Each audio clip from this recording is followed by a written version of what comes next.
तुझं नाव काय, तू आलायस कुठून आणि नेमकं ह्या पोलीस भरतीमध्ये कुठल्या अडचणी आल्या? साहेब, माझं नाव नितीन खिल्लारे, मी संभाजीनगरवरनं आलेलो आहे.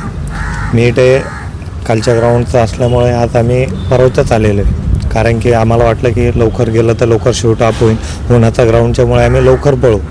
तर मग आम्ही सकाळीच दोन अडीच ते 3 लोक आम्ही म्हटलं टॉयलेट बाथरूमची व्यवस्था नसल्यामुळे आम्ही काय केलं, बाहेरच झोपलो फुटपाथवर. मग त्याच्यानंतर झोपल्यानंतर आम्ही काय केलं की लवकर बारीत लागण्यासाठी आम्ही बारीजवळ गेलो आणि एंट्री गेट एक आम्ही तिथे बसलो.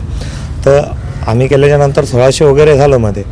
पण झाल्याच्यानंतर सर अजून 100चा माझा जो मित्र आहे मध्ये, त्याला अजून 100चा प्रॉब्लेम आहे. अजून 100 मीटरचं जे सेन्सर आहे ते अजून खराब झालं नाही, आणि ते एवढं खराब झालेलं आहे का त्याचं अजून सोल्युशन झालं नाही. कारण की जे आमचे काही मित्रमंडळ आहे, काही ते माझा भाऊ आहे, तो अजून उपाशी आहे, बिना जेवणाचा बिना. किती वाजता आतमध्ये गेला? तो सकाळी 5 वाजता आतमध्ये गेलेला.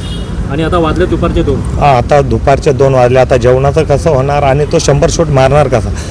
जो त्यानं जी प्रॅक्टिस केलेली ती पूर्ण होणार कशी सर? त्याला जे मार्क पडायचे ते मार्क त्याला पडणार नाही. आता याच्यावर प्रशासनानं दखल घ्यावी आणि प्रत्येक आपले जे सेन्सरचं काम आहे ते त्वरित खतम करावं, आणि जे आपले विद्यार्थी बसलेले ते गळण्याच्या स्थितीतून ते चांगले तंदुरुस्त स्थितीमध्ये 100 शूट मारते ना, असं त्यांना हे करावं सपोर्ट.